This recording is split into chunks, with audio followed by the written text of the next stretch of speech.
ピカの3周年記念でメンバーのフィギュアが出るらしいね。りょうたに教えたら必ず予約するって言ってたよ。なんか同級生がフィギュアになるって不思議な感じがするよね。I gotta agree with that one, June. That is a little weird. Let me go hide the figures I have of June. Hang on.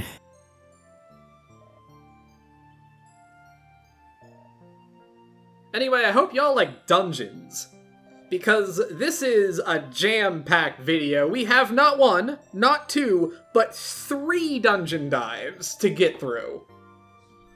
You spoil us, Artix. I just want to make sure that we're just getting as much of that hot dungeon content in one place as we can. It's like night and day compared to last video.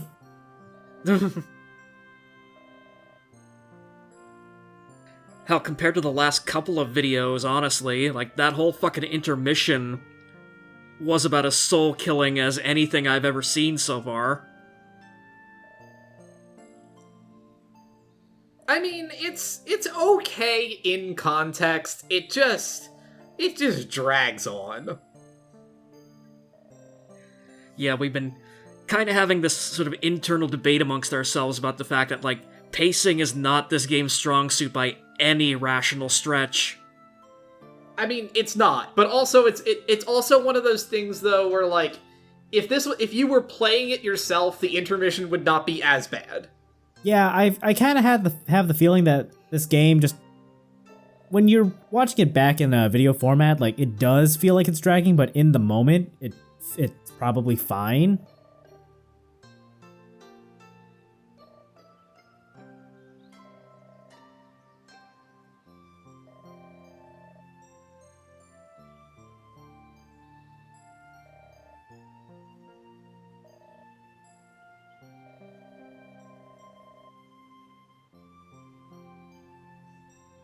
I like that Ko's grand idea to find this is just like, well, there's a couple of them over there. I guess I'll just pick one and go for it. It's like, I'm kind of surprised that like half of Shop Street hasn't fallen into an eclipse at this point now.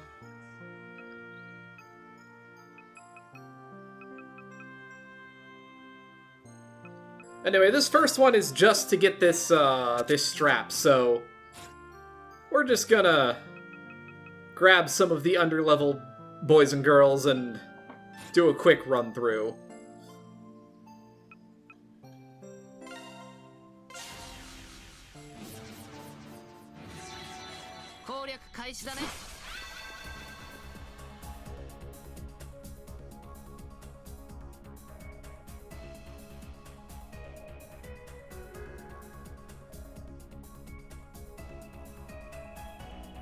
I'm surprised it hasn't eaten the thing yet.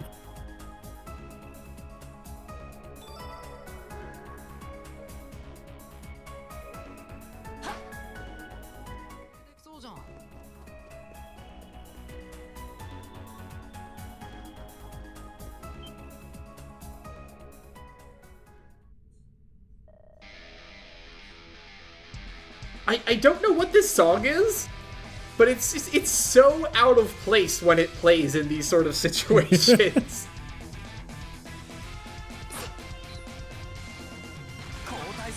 Like, this should absolutely be like a boss theme, and instead they're using it for us trashing these 3 random greeds.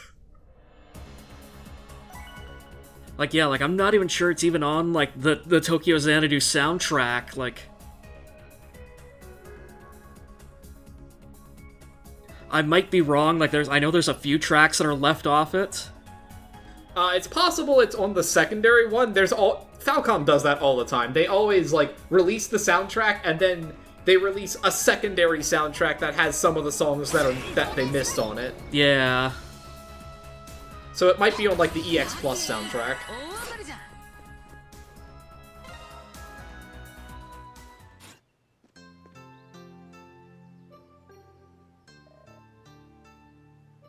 Here's your strap back, don't ask why it's all wet.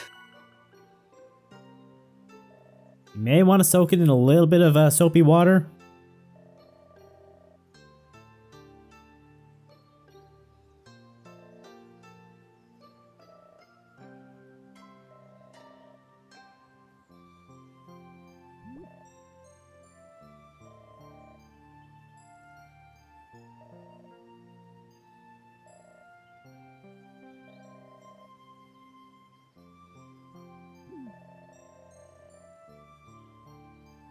What? Why did everyone just randomly turn into Ned Flanders for a second? Yeah, just keep that line in mind. Just put a pin in that. We're gonna come back to that before this chapter's over. Fucking grad diddly attitude.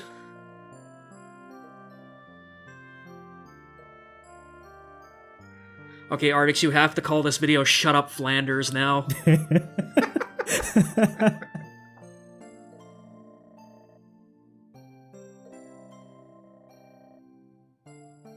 Anyway, yeah, there it is. So yeah, Grandpa and Grandpa Hodoko were absolutely trying to fuck up the Yakuza.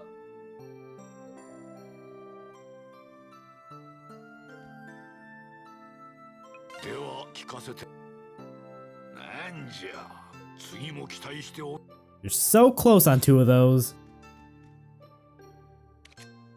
We'll get there before the chapter's up.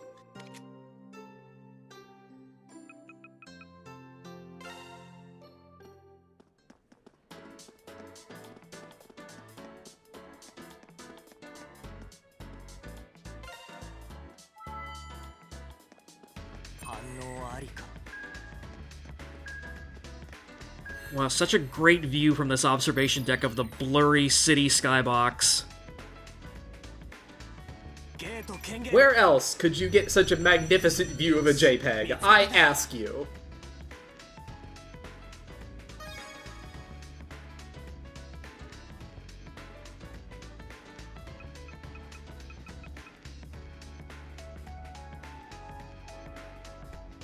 Okay, so this Eclipse Gate is, like, literally right there at the entrance to the stairwell, so, like, how many fucking people have just fallen into it just deciding to get some exercise in their life rather than take the fucking elevator all the way down to the bottom of Arcos Tower? That's a good question. Hell, just them trying to go up to the next floor. They could, like, fall into the damn eclipse.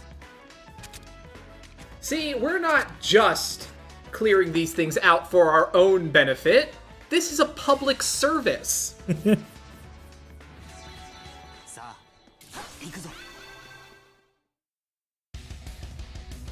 Anyway, yeah, I have really nothing to say about this dungeon. It's, you know, it's a free dungeon.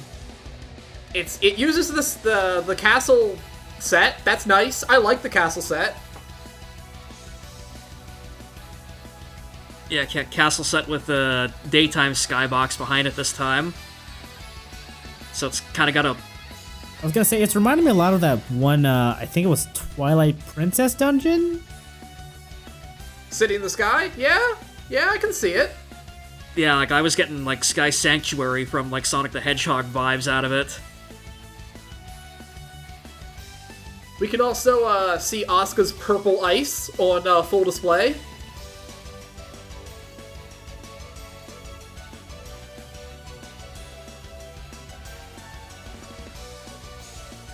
Oh yeah, her weird purple drank power attack.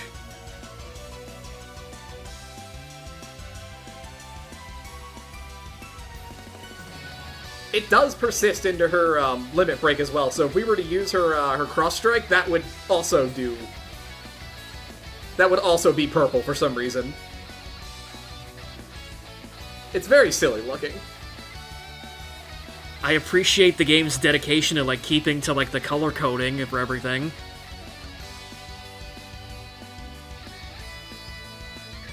So does, like, Shio get, like, purple fire when you put the core on, like, his weapon? He would if he had access to a shadow core, and I don't think he does. Ah, I forget what his alternate is. I think it might be wind. Green Fire's still pretty cool, though. true. But yeah, no, I'm kind of disappointed that, like, everyone only seems to have, like, a couple options where, like, you can't just, like, they don't get, like, every element to choose from. I mean, I think that's fair, just because otherwise it would... I mean, this isn't as extreme as something like, say, Final Fantasy XII or the, or even, like, 8, where, like, you know, really the only thing you're picking is their, like, they all play very differently, so it's not something as extreme as that. But I can see the argument where, like, if you could put any element on any one, there would be no reason to ever change your party from, like, the two people you like best. I suppose that's fair.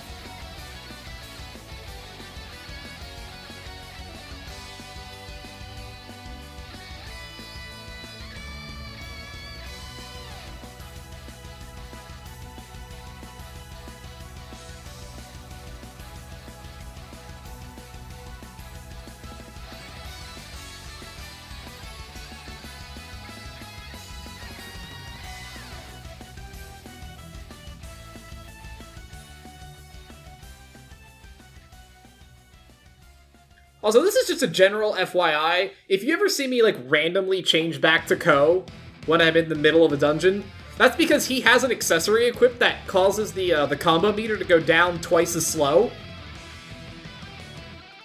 So, it's like, if you see me switch for, like, no discernible reason, that's why.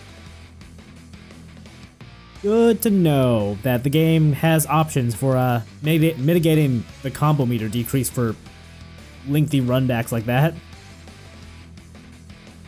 Yeah, like, without it, I honestly, I don't know how you would do a lot of the cul-de-sac runs that this game has. And is that an item exclusive to him, or can you put it on anyone? But you can put it on anyone. But you might as well keep it on Ko, I suppose, because you basically always have to have him, right? Yeah, that was kind of my logic, in that it would be better on, like, Sora, because she's faster, but you're not always guaranteed to have Sora. For better or worse, you are stuck with Ko, so it makes sense for him to have it.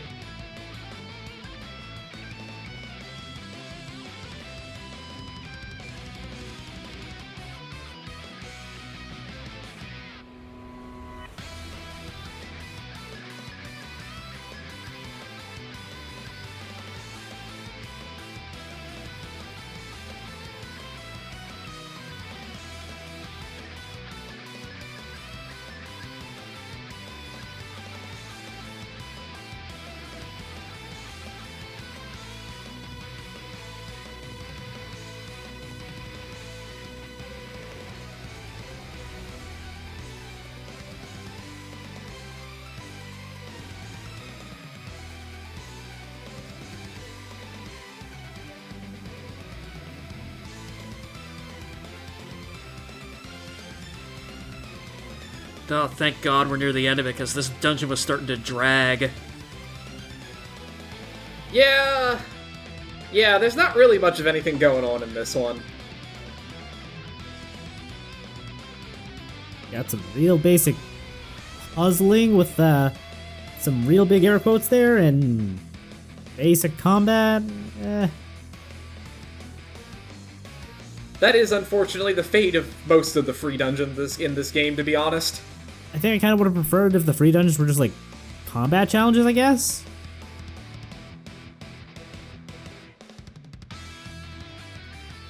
It would be less samey, that's for sure. Yeah, just to have them be like those combat shrines in Breath of the Wild.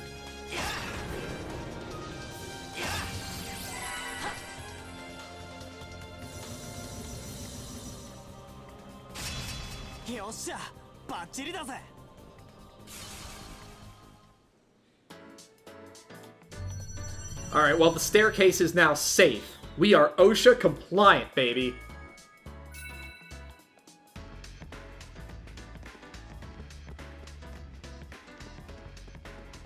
There's nothing else to do up here, but, you know.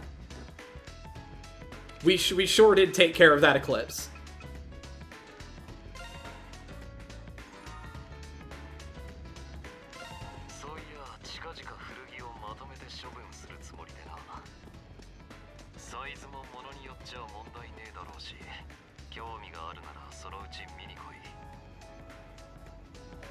I don't think that's true, Shio. You look like you're about a foot taller than Ko. He's probably a lot bulkier than Ko too.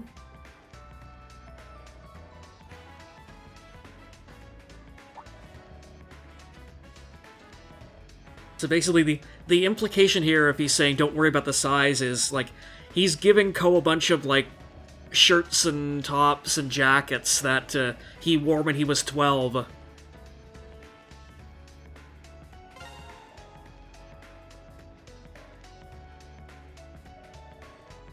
I mean, that would have been like the peak of the time that he was in Blaze, isn't it? Like, how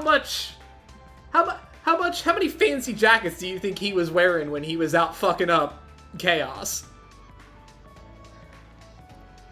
Good question, especially considering he was, like, poor as shit at that point, too, right?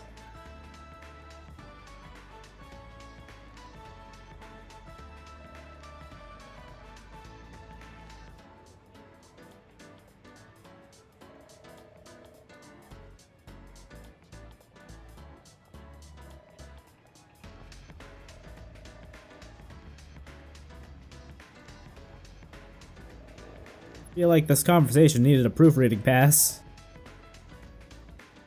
Yeah, the editor has drank themselves into a coma at this point.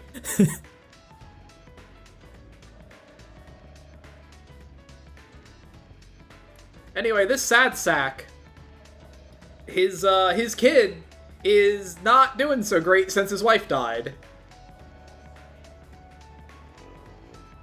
And because he's a shining example of a parent, he's going to have us go talk to them.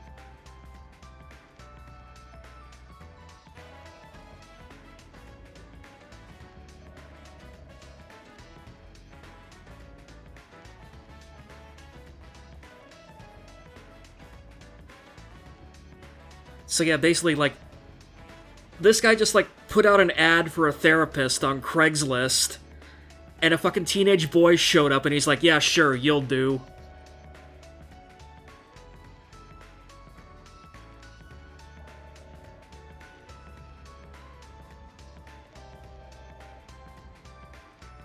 I'm happy you were the one that responded. Like, what were you expecting?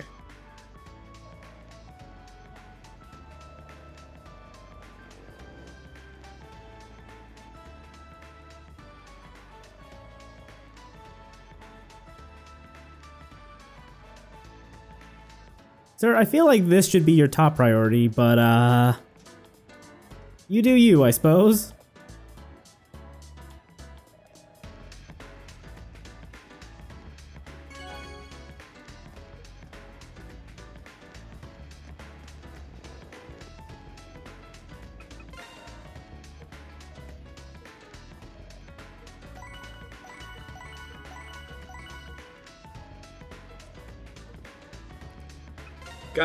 Gotta make sure we turn in all of our losing lottery tickets.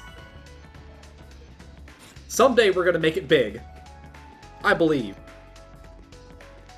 Hey, getting the equivalent of $10, like, that's effectively a winning lottery ticket in a lot of people's cases. Yeah, but you have to remember that we bought them for $300 apiece. Ooh. Yeah, you've lost 60% of your investment there. Remember, kids, never play the lottery.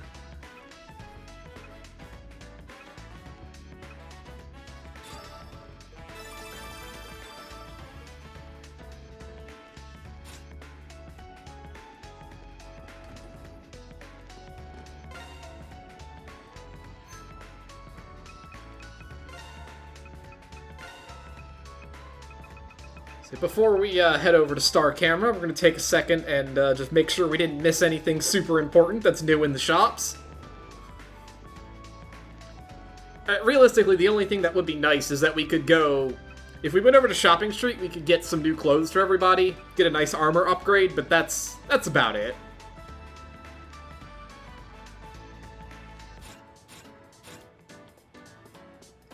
Yeah, I see you pausing pointedly there on the magical girl Elisa figure.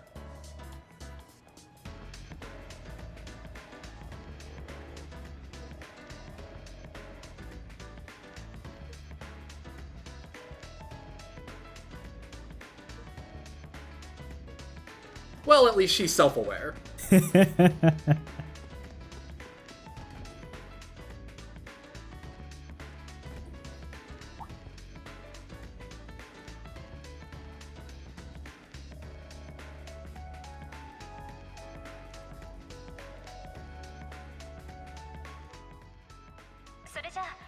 駅前広場のスターカメラを調べてみて。もし何か兆候を見つけたらすぐに連絡をちょうだい。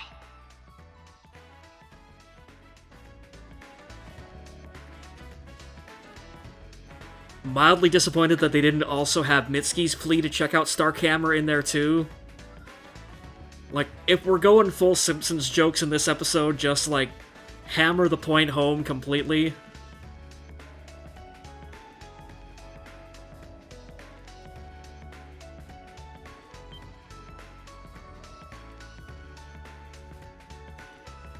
Ryota thought this was Persona 4 and he tried to climb into the TV that had the Spica ad playing on it. And unfortunately, the TV fell on him and crushed him to death, so we're not going to be seeing Ryota anymore. Just absolute shame. He had such a bright acting career ahead of him.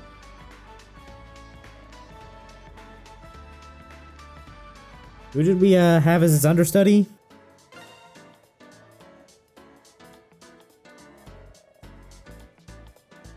That is a great question. Argate, do you think that anybody could truly measure up to the heights that Ryota made it? I don't know. Ryota just brought a very specific energy to the role.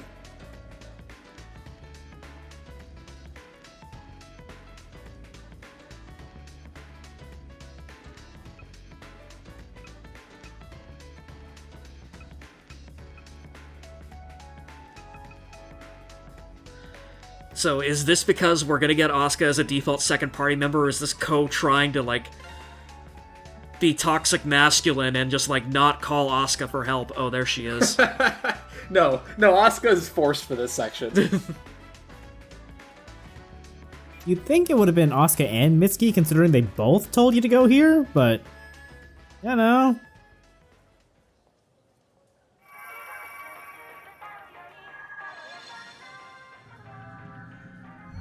Yep, it literally is Persona 4. It's the fucking haunted TV.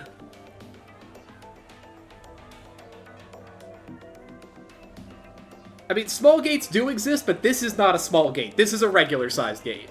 We have seen a small gate. I was gonna say, Akane, like, small gates you're gonna be incredibly disappointed by. I mean, this one is still kind of small, like, it looks like they have to, like, crouch down a tiny bit to get into it. Rio especially has to crouch to get in. Yeah, we're really gonna hurt his back on this one. And, like, see, look, Ko's fucking face clipped into the top of the gate there. He just gets in the other side and just gets laid out on his ass like, God, my forehead, what happened? I'm sorry, did we enter a Sonic Adventure 2 level?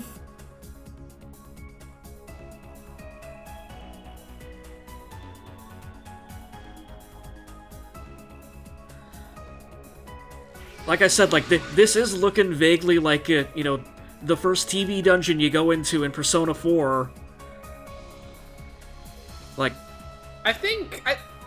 oh, yeah, no, yeah, not Yukiko's Castle, the other one. Yeah, oh, the shopping district?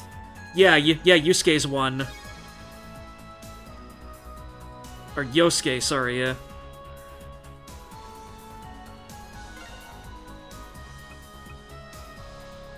Anyway, I'm gonna do a bunch of prep here that's not gonna matter, because this dungeon went absolutely fucking sideways halfway through it.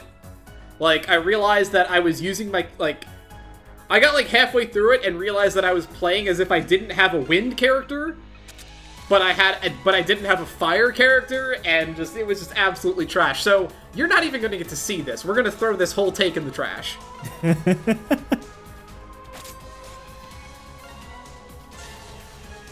We're gonna do this correctly, which is decidedly not with these chuckle fucks.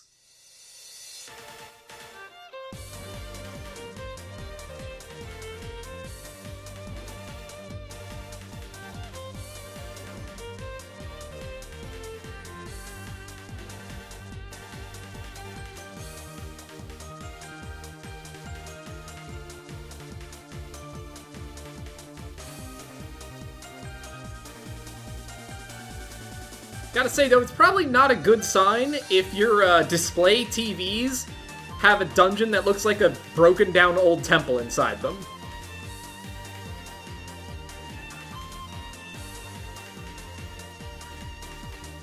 This is just these are just the models they have after Black Friday. Ah, I see. He's trying to getting rid of the old stuff. Yes, exactly. Don't worry, the ones they're putting out the week after Black Friday have new and pristine dungeons inside them.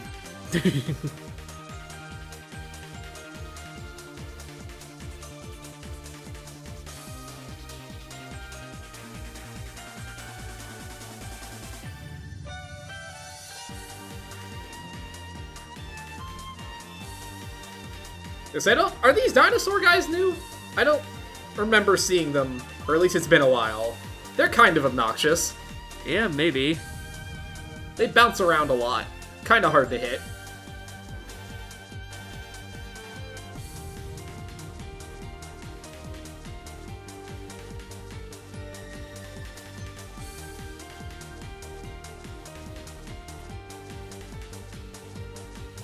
These guys look like they have claws for faces.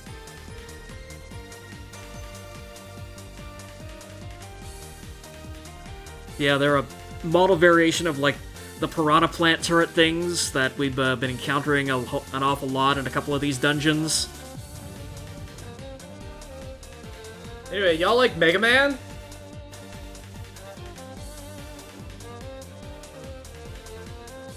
Because believe me, that's not the last time we're going to see those platforms. Oh boy.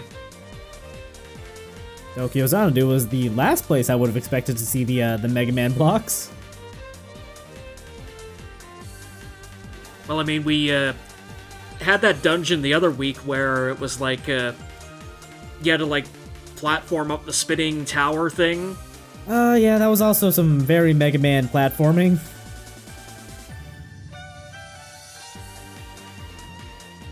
Guys, that was a sick triple kill, though. Yeah, it was. That ruled. Say, I appreciated that they all just decided to walk directly into Sora's fist. I'm just gonna hold my fist out there, and if you walk into it, that's your problem. Again, getting all the Simpsons jokes out in this episode.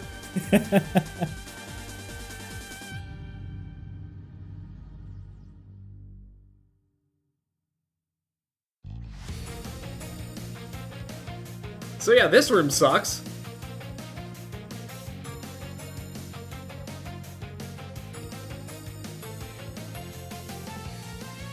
Just hurry up, asshole.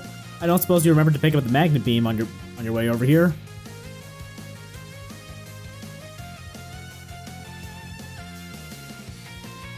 So yeah, you get to do all that, and it's timed. It's great. Have I mentioned how great Tokyo Xanadu's platforming is lately?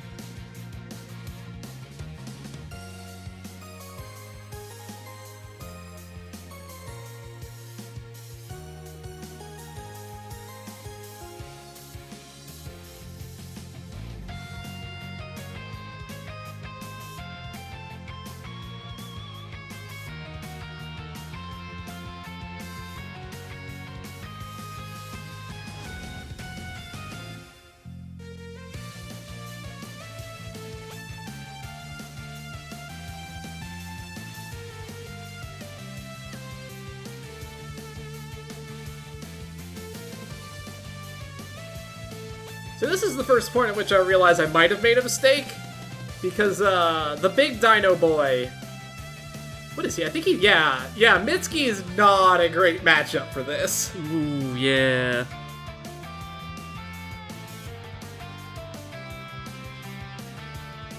Who else is on the team that could use Shadow? Asuka is the other choice. Well, or Ko, but Ko generally has better things to be doing. Because the only Shadow Core we have is really heavily biased towards magic.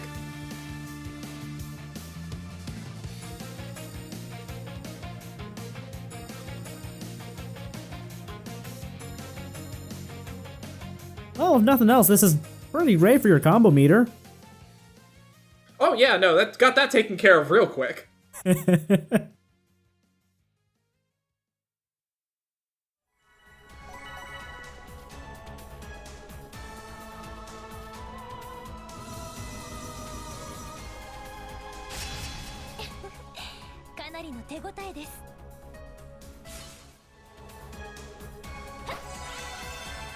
Anyway, now back to your regularly scheduled content, in which our intrepid heroes are ready to fight the boss.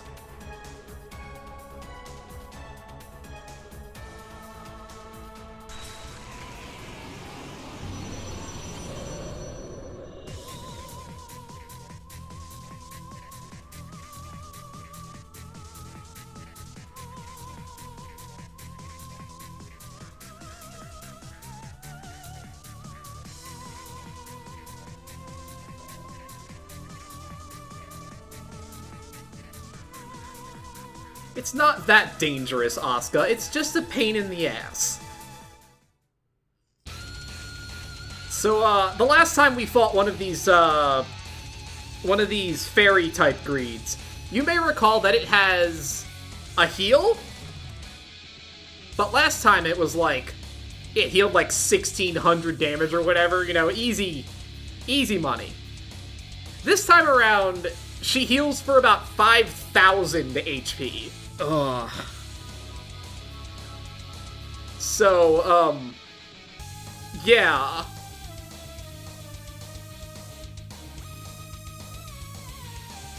We're gonna do our best to kind of wear her down as quickly as possible, but it is, this is not a great fight. It just sucks to do.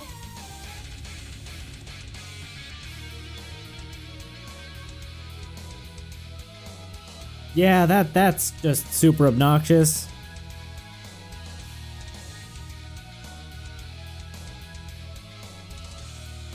It's doubly obnoxious because aside from her healing, there is nothing that is notable about this boss. Like, she's not dangerous at all. Like, as you can see, she did like 200 damage to Asuka with one of her main attacks. She just has the potential to drag this fight out way longer than it needs to.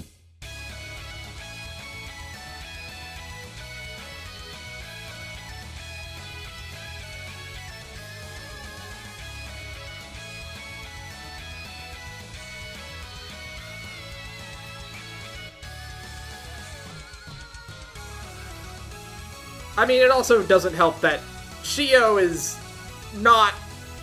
I mean, he sort of is and isn't simultaneously. Like, on one hand, when you need to make 5000 HP disappear very quickly, Shio is your man. But also, the fairy just jumps around too much to make him super useful. Like, you seem to have pinned her into a corner now, so that's helping a tiny bit.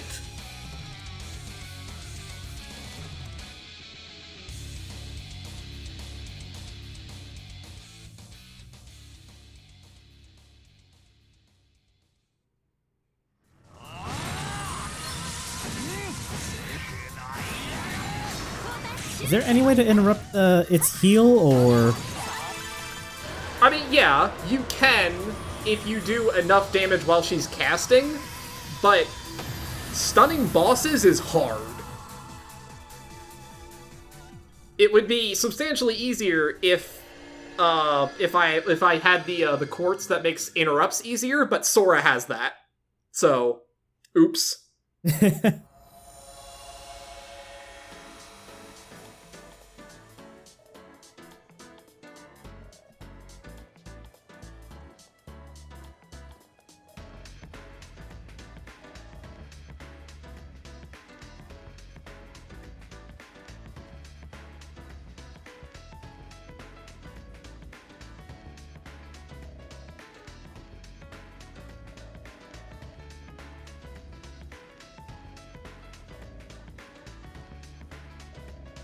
So what, all we had to do to get rid of the Eclipse is just turn it off of Sepia mode? I mean, all we had to do to get rid of the other Eclipse was to go fix the alarm clock, so, you know.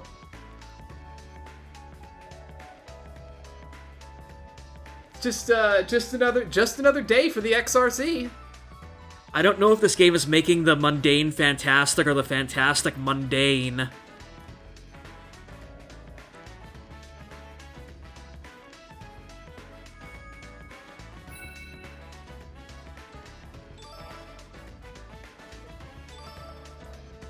That's nice, Asuka. We're not going to see you.